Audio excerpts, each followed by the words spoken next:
Okay, this video has needed to be made for a long time. I'm going to use this video to teach someone who's never played Advanced Dungeons & Dragons on how to play. Now, the reason why I want to make this video is because I grew up playing the game. I love the game. It shaped my, my game industry career. It's an amazing game.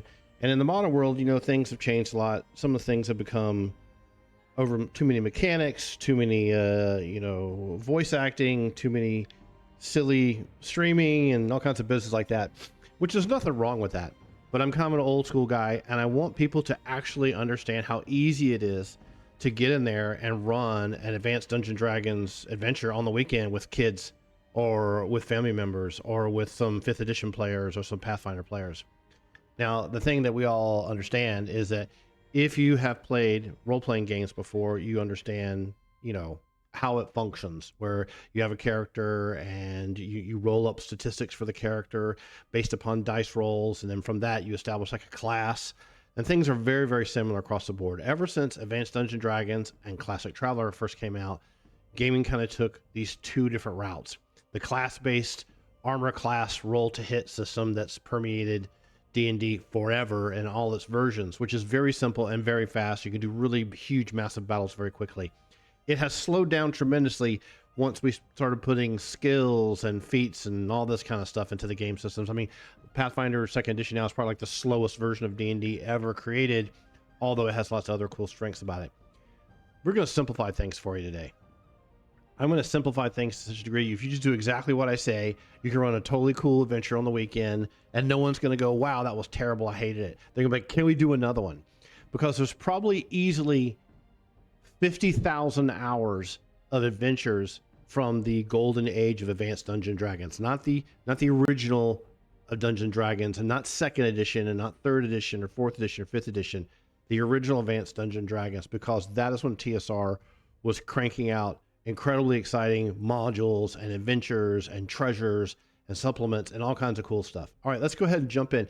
So the first thing that you're going to need to do before anything else, and you may have seen this from my other videos, you need some books. Right now, they don't have to be books at the table, although that's the most fun. You can get them as PDF versions.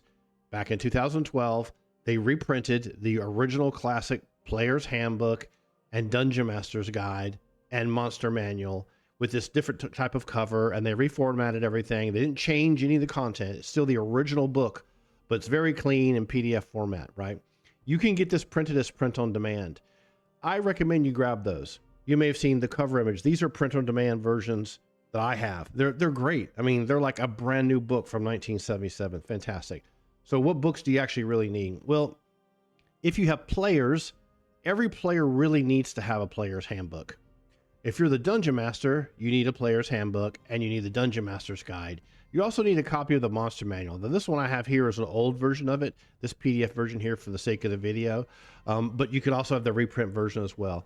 The reason why you need the Monster Manual more than anything else is, even though the armor class numbers and some of the special attacks are there, usually written within the adventures that we're going to suggest you try play, which is G1 and G2, it's great to have these when you need to improvise a situation and have a random encounter. Now, you probably have heard me say many times before how much I absolutely love Fiend Folio. Fiend Folio has probably the most gritty, gruesome, creepy monsters ever done. They're harder to balance because they're kind of all over the place. There's a lot of undead in there. But if you want to make your own custom adventure, like just go into a tomb and have a 5-room tomb, good lord, there's so much undead in here and creepy little dungeon bastards. You'll never run out of ideas. And most people know what the monsters are in. Everyone knows what a centaur is and a chimera. Everyone knows what a centipede is. Everyone's heard of Orcus before. I mean, if you flip through the original Monster Manual, you've seen black dragons and brass dragons. These things have become like common knowledge, right? Any Ifriti, air elementals, fire giants, hill giants, these things have been very, very much common knowledge. But if you go to the Fiend Folio and you tell someone there is a crypt thing, they don't really understand, because the word crypt thing is kind of like vague. Don't really understand this is a 6-hit dice treasure type Z undead guy who's pretty nasty. So if you want to make something from scratch and you're watching a video because you've already been playing D&D for a long time, you just like watching my silly videos, I suggest you make something with Fiend Folio, because Fiend Folio is going to give more surprises for your players, and it'll make you figure out ways to integrate the different enemies into the adventure and keep the balance. They have lots of little low-level guys, lots of mid-level guys, and lots of really high-level monsters that are very, very nasty. Okay, so let's reverse back here a little bit. So you need the monster manual. Yes, you do need that. You also need a couple of adventures to run. I strongly recommend you think of it this way. The Steading of the Hill Giant Chief is probably the easiest, most simplistic dungeon to run.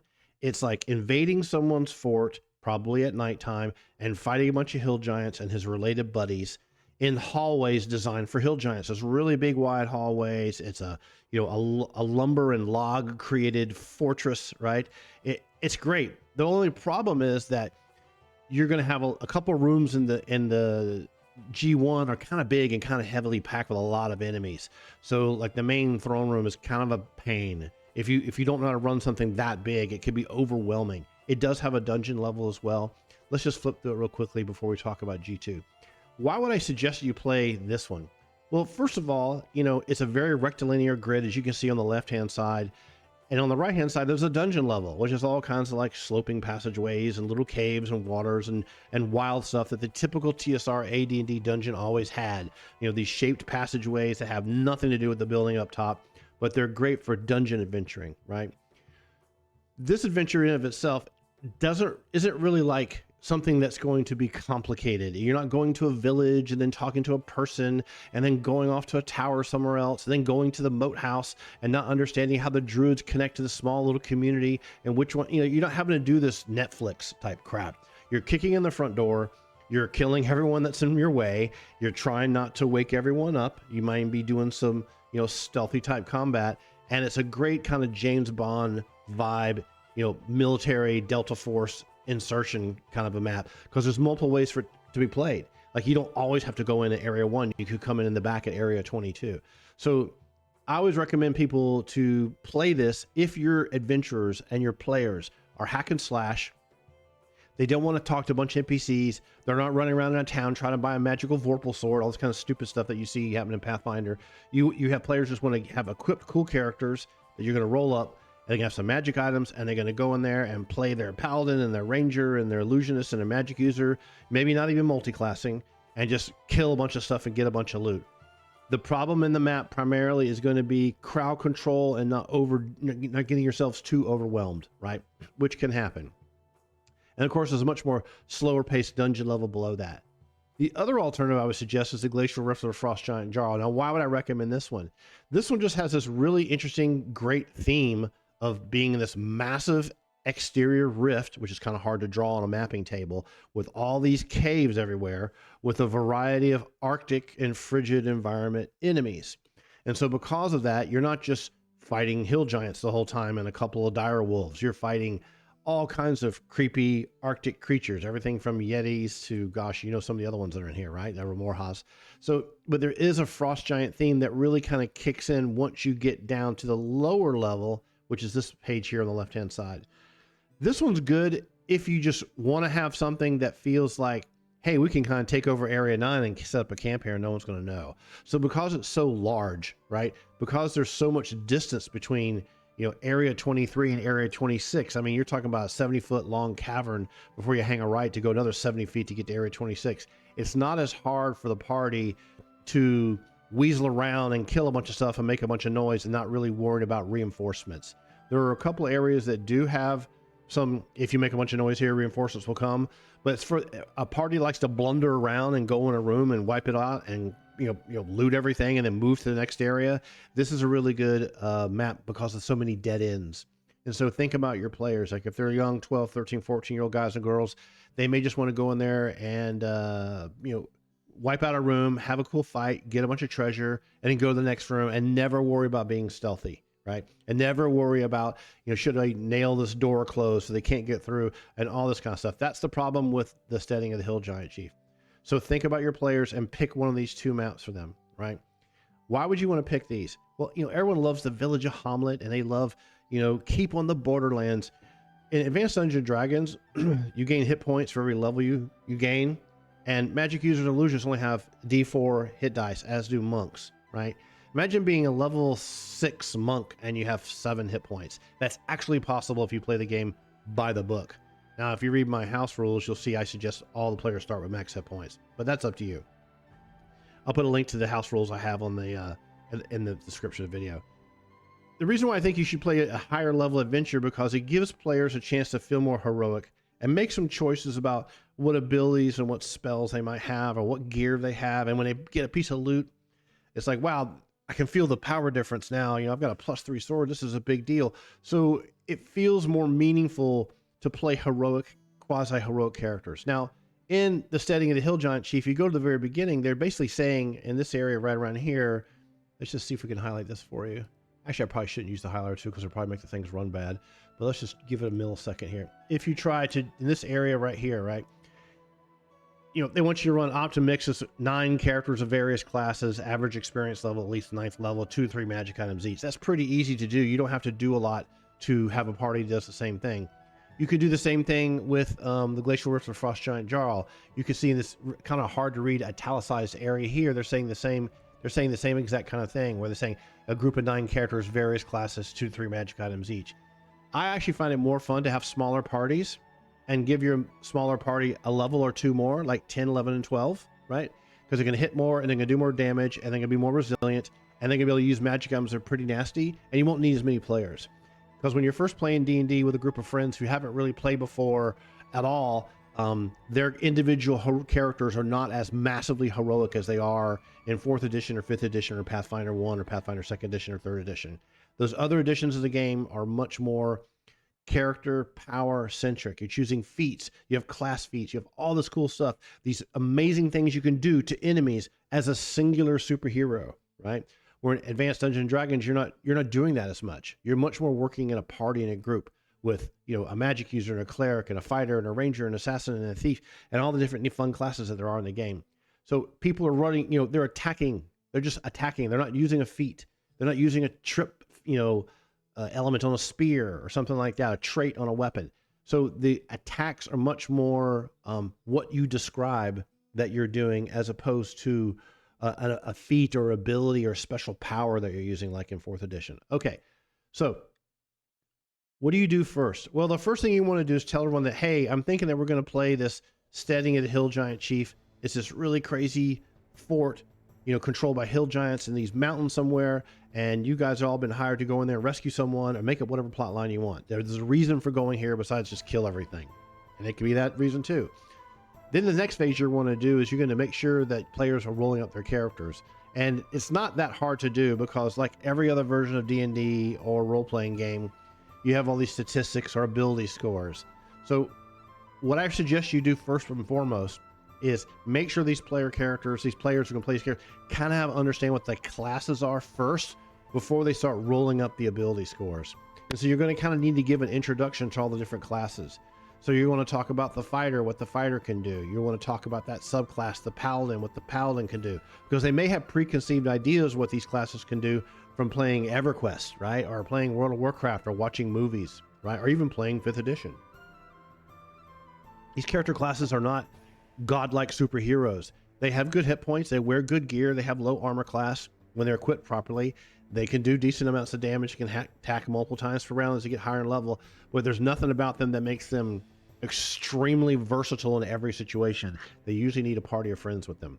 Then you may want to talk about how the ranger fits into the game. Very classic type of Strider, Lord of the Rings, outdoorsman type of a person with a little bit of clerical spells.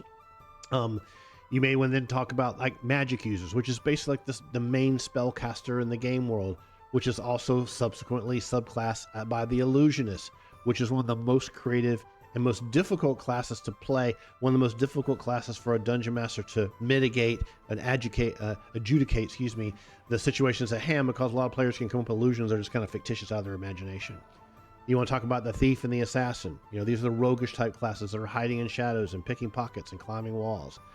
All the basics started right here, right? Even though there's a previous version of Dungeons and Dragons, they had things like man, you know, and elf and dwarf. These were class-based. So all the ideas of class-based Dungeons and Dragons came from this version of the game.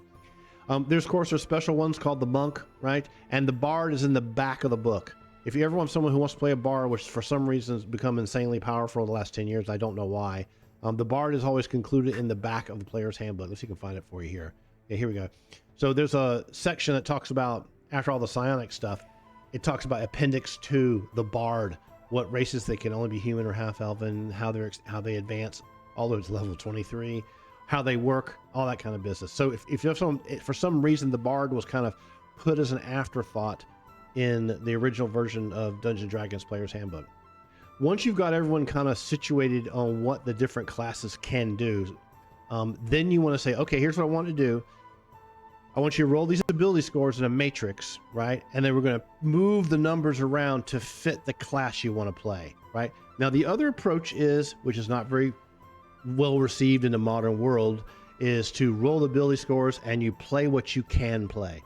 It's easier for people playing the game for the first time or haven't played in 40 years to be like, I really want to play a paladin. So we're going to roll the ability scores in a matrix, and then we're going to pick and choose which ability scores go where, because some of the classes and all the classes have a minimum ability score requirement. Let's just give you a specific example.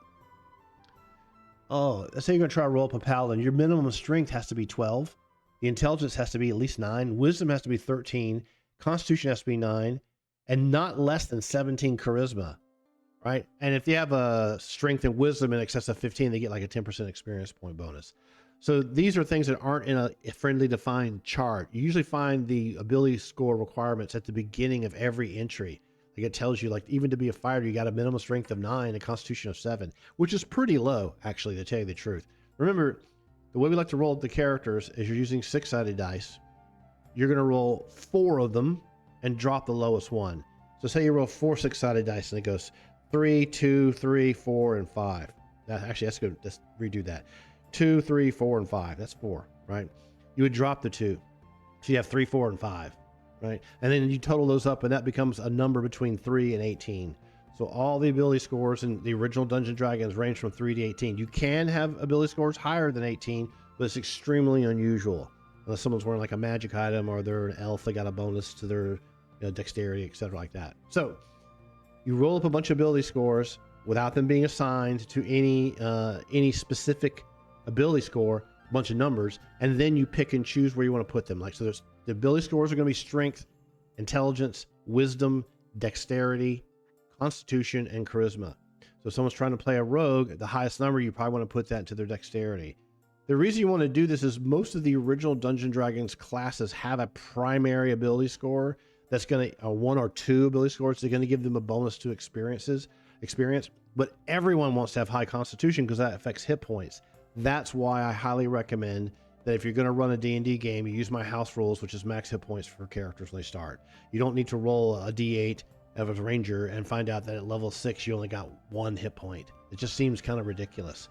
Even though the enemies and the monsters and all the modules do have ranges of hit points, like for example in the setting, the Hill Giant Chief, you can start flipping through the dungeon somewhere and see there's 4 ogres with hit points, 22, 20, and 7, right? And you may find like that's kind of weird. I got to keep track of 4 different hit point values. So whether you want to use normalized numbers across the board or not, that's really up to you. Okay, so you have your players. They've kind of picked a class they're kind of keen on doing. They could change their mind last second. That's fine. You could take those ability scores they rolled up, 4d6, drop the lowest number. Now you have 6 numbers between 3 and 18. Assign the ability scores on a sheet of paper and just write strength, intelligence, dexterity, constitution, charisma, and wisdom is in there too. And right next to it, the number. Then you just want to go back through every single entry and jot some additional values in here, such as the hit probability for strength. If you're using melee weapons, you're trying to hit something. If you have 17 strength, you're getting a +1 to hit. You even might get a damage adjustment, which means you might do +1 to all damage you do.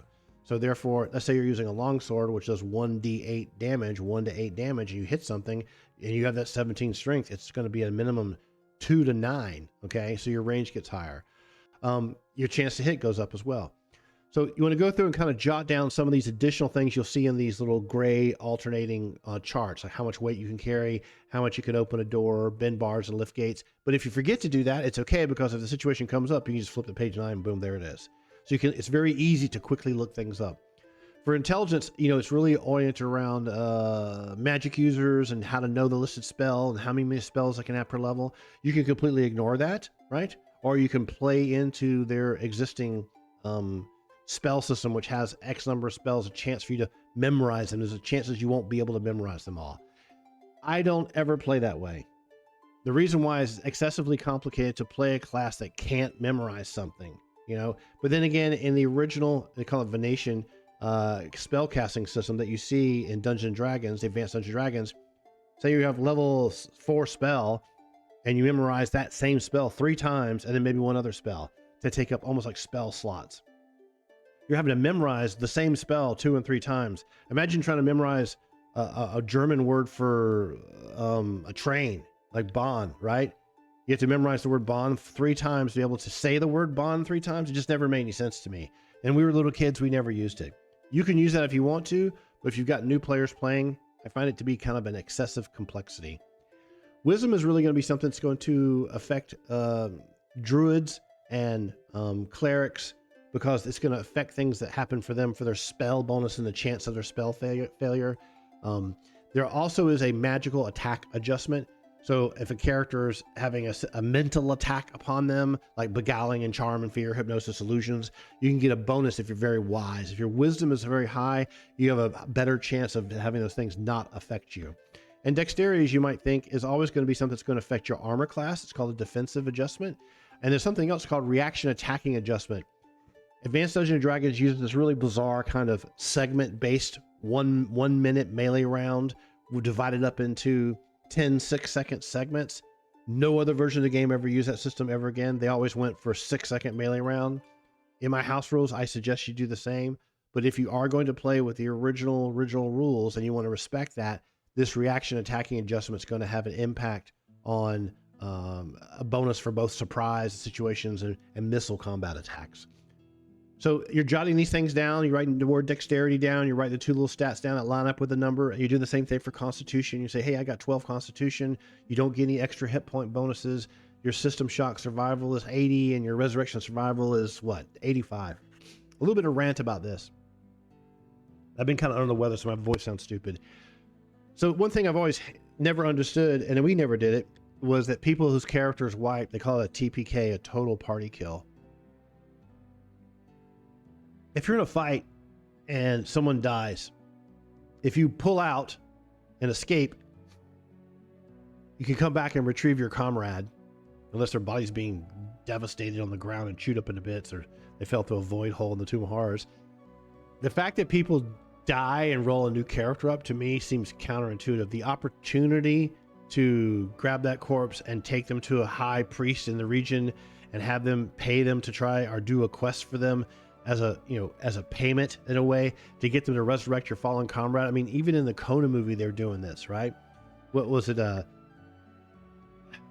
you remember the final scene in the Conan movie where like Conan's like dead and they're trying to resurrect his ass, and it's just hilarious, right? So I always think it's worthwhile if someone dies to try to get them resurrected, like get their body out of there, pull them out, and see if you can resurrect them. That's where the resurrection survival percentage comes into play. For example, if you have 12 constitution, you have an 85% chance to survive being resurrected. It's a chance to describe like whether you're being raised from the dead or resurrected by the cleric. You got to roll equal to or less than percentage chance numbers. And then last is charisma, which used to be the biggest junk stat in the world, right? Because no one needed charisma for anything. In later versions of D&D, they started adding it to sorcerers and all this kind of crap.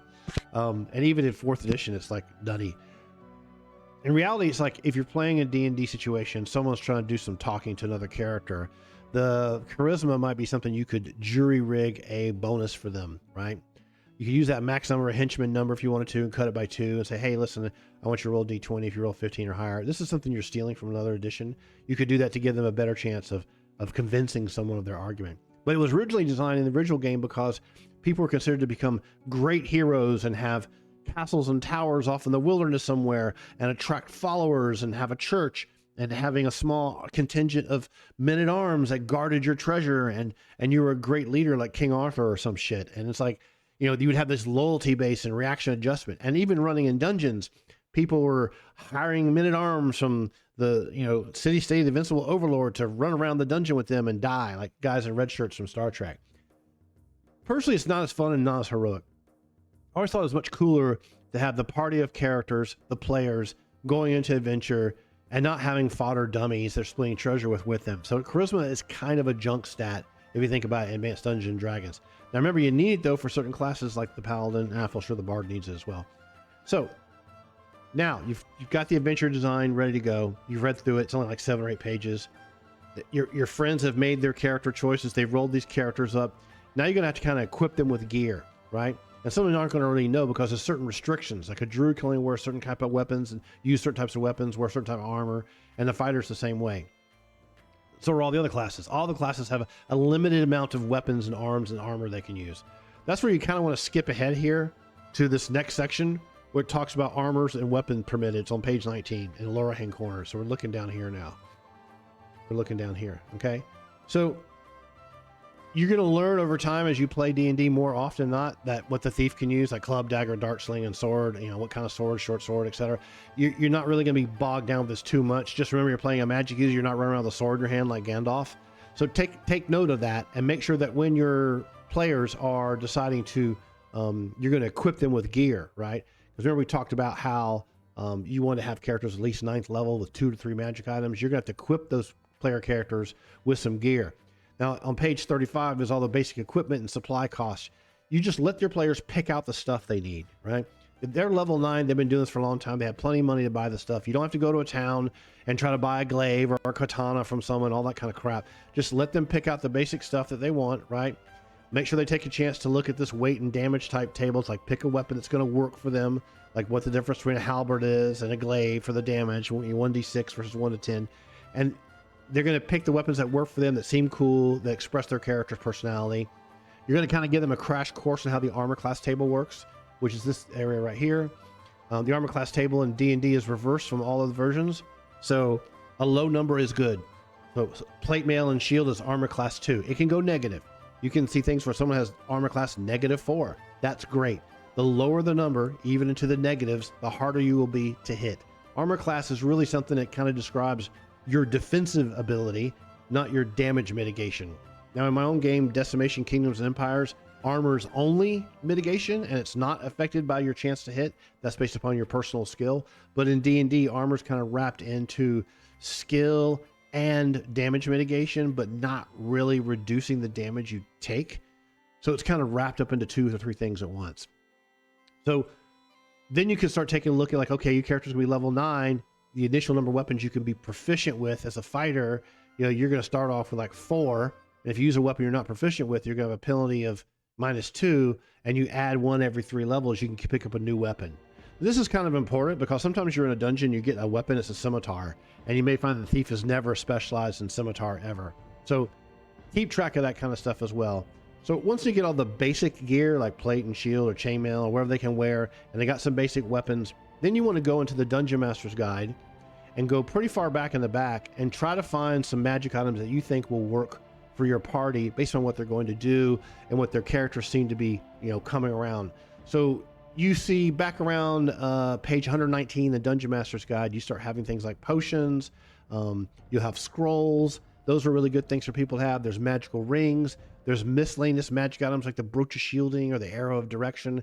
There's all these interesting, fun, cool, named magic items. So it may be worth your time to spend one night for like maybe 2 hours flipping through and reading, like, what do all these things do? Like, what does a ring of spell storage do? How does a ring of regeneration work? And you only have to read like a paragraph, right? And you want to pick some things that are kind of cool to give to your players. And why would they have that? Like if you have spellcasters, they will probably have some rings or magical wands or a book or something like that, or a bracer that seems mage oriented. So kit them out with some things like 2 to 3 of these magic items that's going to give them some additional power, some additional utility, because remember, unlike 5th edition or 4th edition, you don't, and even Pathfinder, you don't have 300 feats. You know, magic items are a big part of the deal. There's rods, staves, and wands, or staves, however you want to say it. There's also artifacts, which are supposed to be like really high level, but artifacts can be really interesting too if they're used a certain way. So don't let the players pick the things though. I want you to pick them because you're the dungeon master. You want to kit them out with some pretty neat stuff that's going to give them a great fighting chance. And they'll be like, oh, I got this cloak of Elvenkind. My gnome thief has a cloak of Elvenkind. This is awesome. How's it going to work for me? Or if someone has a cube of force, or drums of panic. So pick these things out. This stuff here is where a lot of the fun memories and magic will come through when a party has 2 to 3 magic items per character or so, because they can't wait to use them, like the right situation to use the Horn of Bubbles, right? And so those are the things that become really fun when you have a character playing like, I'm a ranger and I shoot a bow and I have a sword, but every now and then I get to use the Javelin of Piercing, right? And so those are the things that make it really fun for them. A lot of magic items have charges on them as well, so spend some time reading through all these different items. I don't recommend using any of the artifacts with the ones that you see these, 7 times 1, 7 times 2. I would skip out of the artifacts, but I would definitely spend, pay these 50 pages here trying to kit out that party with these magic items. Let them name their characters. Let them figure out where their characters came from, how they met each other. Assume that they're already a gang of merry friends that are having fun together. Don't get bogged down in having them meet in an inn. Don't try to create an adventure that evolves, along a storyline that you've created. Don't do that at all. Just plop them out 300 yards outside the steading of the hill giant chief, or 1 mile away from the glacial rift of the frost giant Jarl, and let them just go. Just let them figure it out. I mean, they may be coming from the east, right? On this map here, north is to the top. They may be coming in from the east, and the first area they may encounter is area 3, 5, and 4. 3, 4, and 5. So that's okay. Like, this is the thing about Advanced Dungeons and Dragons, the modern day dungeon masters. You see this on Reddit all the time too. They don't get it. And I'm gonna go off on a tangent here for a bit. When you have adventures for players to go through, these adventures are designed for them, the players, to discover what's ahead and make decisions as a group of where to go, and plan tactics and have little arguments and discussions about what to do. Or when some cool magic item drops, or something, oh, I want that, how they figure out who gets the magic items. That is all you really have to do as a dungeon master. You're controlling the enemies. You're using basic common sense to make sure that the fights seem normal, that nothing bizarre is going on, that no one's doing some spell that they've already used up once. You're just adjudicating the basics, right? It isn't a storyline, a Netflix drama that you're trying to control, right? You don't need this BBEG, big bad evil guy at the end. That's not what Dungeons & Dragons is about. Sure, at the very end of Glacial Rift of Frost Giant Jarl, the Jarl himself is down there, but that's not the end of the story. And the Remorhaz is probably one of the nastiest bastards in the whole damn map, and it could be down the floor of the rift before you even get anywhere. So this whole idea of comic book, game design where players are going to go down some mystery route that you created for them, and they're going to fall in love with your characters, and that's not what Dungeons & Dragons is at all, right? It has turned into that for some weird reason, and I think it's primarily because of the people watching Critical Role, right? Where you have actual professional voice actors, I don't like any of them, pretending to be characters and acting out of character as if they're characters in a TV show, right? And it's silly. That's not what it's about at all. What it's about is you and your friends getting together playing the characters. And if you want to voice act them, that's fine, but you don't have to. Not everyone's a professional voice actor. Most people that voice act when they're playing and they aren't voice actors sound stupid. So what you should think about instead is the adventure. Like, if you're reading it off a page of a book, what would Frodo do? What would Elric of Melonbone do? What did Conan do? What happens in this next room? How do you as a person decide what your paladin or your ranger or your illusionist would do? Right? You add a little flavor, you start building some camaraderie with your friends that you're playing with. And you start protecting each other and working together as a group. And that's what adventure is all about. It's a lot of fun with friends. It's not about individual attention and performance. Okay, so those of you who like that stuff, just roll your eyes at me and you can move on to something else. So now you've got everything ready. You got the characters, they got some gear, you got them the weapons, the armor they need. All you really need to do now is in your Dungeon Master's Guide is make sure you have this one combat chart table saved. Now, in the old days, we had a Dungeon Master's Guide. Every time there's going to be combat from this point forward, it's going to use one of these combat matrices. They're on page 74 and 75. And the saving throws are in here too. All you're really going to roll the dice for in the whole game is roll a d20 based upon a person's target number. So let's just say that you are a level 10 paladin, right? And you're trying to hit armor class 0.